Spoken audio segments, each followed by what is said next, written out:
اور بہت سارے لوگوں کو رستوں میں تکلیف ہو رہی ہے، تو حضرت ابو سفیان رضی اللہ تعالیٰ عنہ سے بھی لوگ کہہ دیتے تو وہ بھی اٹھا دیتے، لیکن لوگوں نے چونکہ وہ سردار تھے، بڑے تھے، تو لوگوں نے ان سے کہا نہیں۔ حضرت عمر جب آئے تو کہا تو جناب عمر نے پرواہ نہیں کی، خود آئے جناب ابو سفیان سے کہا یہ پتھر آپ نے رکھے؟ کہا حضور ہاں۔ فرمایا یہ بھی اٹھائیے، یہ بھی اٹھائیے، یہ بھی اٹھائیے۔ جب وہ اٹھا رہے تھے تو حضرت عمر کہہ رہے تھے شکر نہیں اللہ کا کہ عمر کہہ رہے ہیں اور ابو سفیان مانتے جا رہے ہیں، شکر نہیں۔ یہ نظام اقتصاب ہے کہ بڑا ہو یا چھوٹا ہو، اس کو یہ حق حاصل نہیں ہے کہ مسلمانوں کو وہ کسی تکلیف میں کسی بھی صورت میں مبتلا کرے، کہیں بھی کسی جگہ بھی، اس کو یہ والی اجازت نہیں۔ حضرت سیدنا عمر فاروق رضی اللہ تعالی عنہ۔ پھر ایک اور بات تھی، میں کئی دفعہ یہ بات کہتا ہوں اور مجھے ذاتی طور پر اس کا بڑا تجربہ ہے۔ کچھ لوگ نا خوشامد پسند ہو جاتے ہیں، بڑی عمدہ تعریف کرتے ہیں، اوئے ہوئے ہو پول باندھتے ہیں پورے، آپ کے پاس آئیں گے تو کہیں گے جناب آپ سے زیادہ اچھا بندہ ہی کوئی نہیں، تو وہ نا آپ سے کام نکلواتے ہیں۔ پھر وہ کسی دوسرے کے پاس جاتے ہیں تو اسی طرح کا رویہ وہ دوسروں کے ساتھ کرتے ہیں۔ یہ عام لوگوں میں بھی مرض ہوتا ہے، عام لوگوں میں بھی۔ اور بادشاہ ہو بندہ اگر، پھر تو اس کا دل کرتا ہے میں اگر بادشاہ سلامت ہوں تو دو چار بندے دیہڑی پہ رکھ لوں پر میری تعریف ضرور کریں۔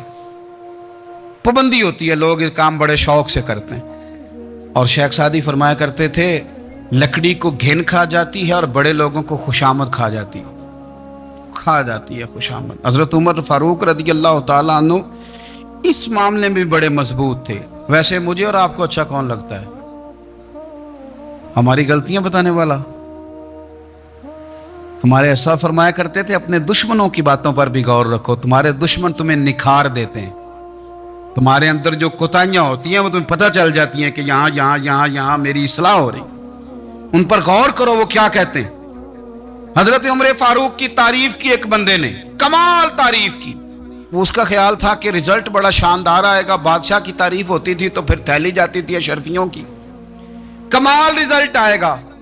تو حضرت عمر جب وہ پوری کر چکا نا بات تو فرمانے لگے تو خود بھی ہلاک ہوا اور مجھے بھی ہلاک ہی کر دیا ہے، خود بھی تباہ ہوا ہے مجھے بھی تباہ کر دیا۔ کس طرح کی باتیں کر رہا ہے؟ ایک بندہ اور آیا اور اس نے آ کے کہا کہ پوری امت میں سب سے افضل ہے فاروق اعظم آپ ہی ہیں۔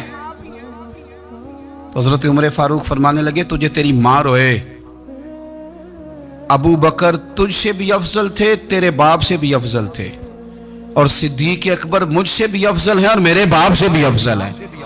یہ تو کس طرح کی بات کر رہا ہے؟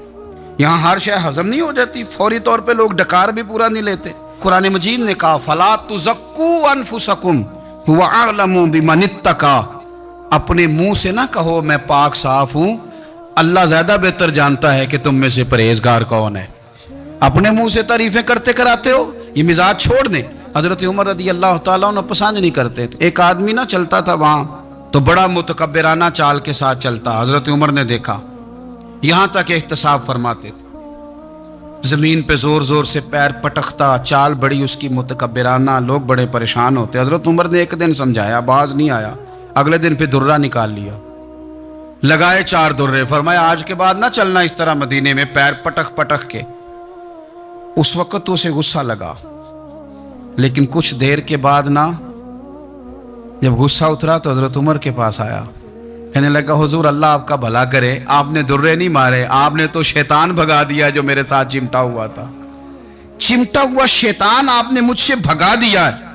یاد رکھیں مسند امام احمد بن حنبل میں حدیث ہے، اللہ کے پیارے رسول صلی اللہ علیہ وسلم فرماتے ہیں جو دنیا میں متکبرانہ چال کے ساتھ چلتا ہے نا، قیامت کے دن وہ اللہ سے اس حال میں ملے گا کہ رب اس سے ناراض ہوگا، متکبرانہ چال سے نہیں چلیں گے۔ تو حضرت فاروق اعظم رضی اللہ تعالیٰ عنہ کا یہ طریقہ تھا کہ آپ خیال کرتے، اور پتہ کس طرح کا آپ کا مزاج تھا؟ فرماتے تھے تقسیم کرو، دوسروں کا بھی خیال رکھو۔ جس طرح بندہ دیوانہ وار نہیں لوگوں کا خیال رکھتا کہ بندہ بگڑے کوئی نہ، دیوانہ وار۔ کچھ لوگ تبلیغ کرتے ہیں رسمی، اور کچھ لوگ ایسے ہوتے ہیں جو لوگوں کی اصلاح میں دیوانے ہو جاتے ہیں، ان کی خواہش ہوتی ہے یہاں بھی بندہ ٹھیک ہو جائے، یہاں بھی بندہ ٹھیک ہو جائے، یہاں بھی بندہ ٹھیک ہو۔ کچھ لوگ کڑی نگرانی کرتے ہیں کہ انسان بگڑنے نہ پائے، حضرت عمر فاروق رضی اللہ تعالیٰ عنہ نا گوشت والی دکان کے پیچھے جا کے بیٹھ گئے کئی دنوں تک. وہ کہنے لگا حضور یہاں کیا ہے؟ فرمایا تو اپنا کام کرنا. گوشت والی دکان پہ بیٹھے کام کر اپنا. نگرانی کرنے لگے حضرت عمر. پھر آپ نے نا وہ بندے پکڑ لیے. کون؟ جو 2 دن مسلسل گوشت خریدنے آئے. پکڑ کے کھڑا کر لیا. فرمایا تو کل بھی گوشت لینے آیا تھا؟ حضور ہاں. فرمایا آج پھر کھائے گا؟ حضور جی. تو آپ فرمانے لگے کیا تیرے محلے سے غربت ختم ہو گئی ہے؟ تیرے رشتہ دار سارے پیٹ بھر کے کھاتے ہیں، تو 2 دن گوشت لینے آتا ہے؟ فرمایا آج کے بعد مسلسل گوشت لینے آیا تو درے سے ماروں گا، خبردار یہ کام نہ کرنا. یہاں تک نظام احتساب کا جب خیال رکھا جائے پھر حالات بگڑا نہیں کرتے، پھر وہ قابو میں رہا کرتے. حضرت عمر فاروق رضی اللہ تعالیٰ عنہ اس ترتیب کے ساتھ اصلاح کرتے، اس ترتیب کے ساتھ. سیدنا فاروق اعظم رضی اللہ تعالیٰ عنہ کی ایک بات آخر میں عرض کرنی ہے، وہ میں بھی اپنے اوپر لاگو کروں، آپ بھی غور کریں. حضرت عمر فاروق رضی اللہ تعالیٰ عنہ نے نا خط لکھا حضرت ابو موسیٰ اشعری کو. آپ فرمانے لگے یاد رکھنا جو گورنر، جو امیر اپنے رب کریم کی فرما برداری کرتا رہتا ہے نا، اس کی رعایا بھی اس کی فرما برداری کرتی ہے. اور جو لوگ اپنے رب کریم کی فرما برداری چھوڑ دیتے ہیں، پھر جنہوں نے ان کی فرما برداری کرنی ہوتی ہے وہ ان کی فرما برداری چھوڑ دیتے ہیں. آپ نے سپہ سالاروں کو خط لکھے تھے، فوج کے جو جرنیل تھے، کمانڈو تھے، ان کو خط لکھے تھے. فرمایا جو سپاہی نماز نہیں پڑھتا اسے فوج سے نکال دو. اور ساتھ لکھا تھا یاد رکھو جو رب کا وفادار نہیں وہ ہمارا کیسے ہو سکتا ہے، نکال دو ان لوگوں کو، فوج سے الگ کر دو. ہم آج جو بے پناہ پریشان ہیں، ہمارے بچے بات نہیں مانتے، شاگرد بات نہیں مانتے، ہم شکوے کرتے ہیں، بے ادبی بڑھ گئی. ادب کے ساتھ میں گزارش کروں گا بڑوں کی بارگاہوں میں، جو میری طرح کے بڑے بنے ہوئے ہیں، بزرگوں سے نہیں بات کرتا، ان سے میں کہوں گا کہ ہمیں ایک دفعہ اپنے اوپر بھی تو غور کر لینا چاہیے. کہیں ایسا تو نہیں ہے کہ ہم جب تک اللہ تعالیٰ کے فرما بردار تھے، جب تک ہم تقوی کے معیار پر تھے، ہماری بات ماننے والے ہماری بات مان رہے تھے. کہیں ایسا تو نہیں کہ ہم اس معیار سے ہل گئے ہیں تو اب جو ہمارے فرما بردار تھے وہاں سے ہل گئے. حضرت عمر رضی اللہ تعالیٰ عنہ فرمایا کرتے تھے کہ لوگوں کو عجب میں مبتلا نہیں ہونا چاہیے. خود پسندی کا جو ماحول ہوتا ہے اس سے لوگوں کو ہمیشہ نکلنا چاہیے. حضرت عمر کے ایک صاحبزادے نے کنگھی کر لی، اچھا لباس پہن لیا تو درہ مارا جناب عمر نے. تو آپ کی بیٹی کہنے لگی ابا یہ تو بالکل جائز ہے، اچھے کپڑے پہننا، اچھا لباس پہننا اور سر میں کنگھی کر لینا، اس پر درہ کیوں مار دیا؟ تو آپ فرمانے لگے بیٹا یہ خود پسندی میں مبتلا ہونے لگا تھا، یہ اپنے آپ کو بہت بھلا سمجھنے لگا تھا. اس کا خیال تھا کہ میں ہی ہوں، میرے علاوہ کوئی نہیں. یہ اس مقام پہ جا رہا تھا جہاں اس کی تربیت رک جاتی، اس لیے درہ مارا ہے. ایک دفعہ حکومتی معاملات کے اندر آپ کی اہلیہ نے مشورہ دینا چاہا. بڑے کام بیویاں نہیں کرتی، بڑے بڑے معاملات میں مداخلت نہیں کرتی. ہمارے بر صغیر میں وہ بادشاہ نہیں گزرا کہ جو فیصلہ کرتا تھا تو کرسی پہ بیٹھ جاتا تھا اور پردے کے پیچھے اس کی بیوی بیٹھ جاتی تھی، اور جب وہ فیصلہ سنانے لگتا تو یوں گردن پیچھے کرتا اور اہلیہ جو کہتی وہ فیصلہ سنا دیتا. لیکن ایک دفعہ خاتون نے ایک آدمی کو حضرت عمر نے معزول کیا تو آپ کی اہلیہ نے، اس آدمی کی اہلیہ حضرت عمر کی اہلیہ سے ملی ہوں گی، تو خاتون نے ذرا سفارش کرنی چاہی. تو جناب عمر فاروق رضی اللہ تعالیٰ عنہ کے ہاتھ میں عصا تھا، ڈنڈا تھا، 2-3 دفعہ زمین پہ مارا. فرمایا تمہیں کس نے اجازت دی ہے حکومتی معاملات میں مشورہ دینے کی؟ یہ مشورہ مولا علی دیں گے یا عثمان غنی دیں گے؟ آپ کو کس نے اجازت دی؟ وہ حکومتی معاملات، وہ مسلمانوں کا اجتماعی معاملہ، وہ مسلمان دیکھیں. آپ کو اس میں آنے کی اجازت نہیں ہے. جو آپ کی ذمہ داریاں ہیں، آپ کے حقوق ہیں، ان پر آپ بات کریں. تو بھائی نظام میں احتساب اپنی ذات سے شروع کریں. ہماری اولادیں، ہمارے بچے، وہ باہر سے انہوں نے زیادہ اثر نہیں لیا. ہم نے انہیں بتایا کہ ہم بڑے غریب ہیں، ہم بڑے مجبور ہیں، ہم تو بڑے کمزور ہیں، ہماری تو سنتا کوئی نہیں، یہ تو امیروں کا ملک ہے، اس میں تو فلانے فلانے کو اہمیت حاصل ہے. ان باتوں نے ہمارے بچوں کو کمزور کیا ہے. ان باتوں نے ہمارے بچوں کے دلوں میں احساس کمزوری پیدا کیا ہے. آپ ان کو جینا سکھائیں، آپ ان لوگوں کو بتلائیں کہ رب کریم نے جو تمہارے لیے بہتر سمجھا وہ تمہیں اپنے فضل سے بڑا عطا فرمایا ہے. آپ ان کو ان کے مقام پر رہ کر خوددار اور قناعت پسند ہونا سکھائیں. آپ یقین کریں گھر امن والا بن جائے گا. بچے اگر بھنا ہوا گوشت کھا رہے ہوں اور پھر بھی لاڑی رہے ہوں کہ مسالہ میری مرضی کا نہیں، سٹائل میری مرضی کا نہیں، ٹیسٹ میری مرضی کا نہیں، یہ والا گوشت میں نے نہیں کھانا، یہ اس طرح کر کے بھنا ہوتا تو پھر میں نے کھانا تھا، وہ زیادہ خوفناک صورتحال ہو جاتی ہے. لیکن اگر ابا جی اماں جی گھر والے کھیتوں میں کام کر رہے ہوں اور بچے اچار کے ساتھ روٹی لے کے جائیں اور بننے پہ بیٹھ کے پھٹے پہ بیٹھ کے وہ پھر کھانا شروع کریں، اور جب وہ اچار آئے اور وہ ایک دوسرے کو کہیں کہ آج تو 2 کلے ہو گئے میرے کام کے، اس دفعہ تو دیکھنا ہماری فصل کتنی شاندار ہوگی، ایک دوسرے کو دیکھ دیکھ کے وہ ہنسیں اور مسکرائیں اور ان کی باتوں میں لذت ہو، اور پھر وہ کہیں کہ آم بڑے اچھے مل گئے تھے، دیکھو اچار کتنا سونا آ گیا ہے، دیکھو یہ کس قدر زیادہ اچھا ٹیسٹ ہے، تیل بھی بڑا اچھا ہے، گل بھی بڑے وقت پہ گیا ہے. آپ یقین کریں یوں لگتا ہے کہ کائنات کی سب سے بہترین روٹی یہ لوگ کھا رہے ہیں. یہ سوچ حضرت عمر نے ہمیں دی ہے، یہ فکر جناب عمر نے ہم تک پہنچائی ہے. اللہ ہمیں سمجھنے کی توفیق عطا فرمائے. آخر دعوایا ان الحمدللہ رب العالمین.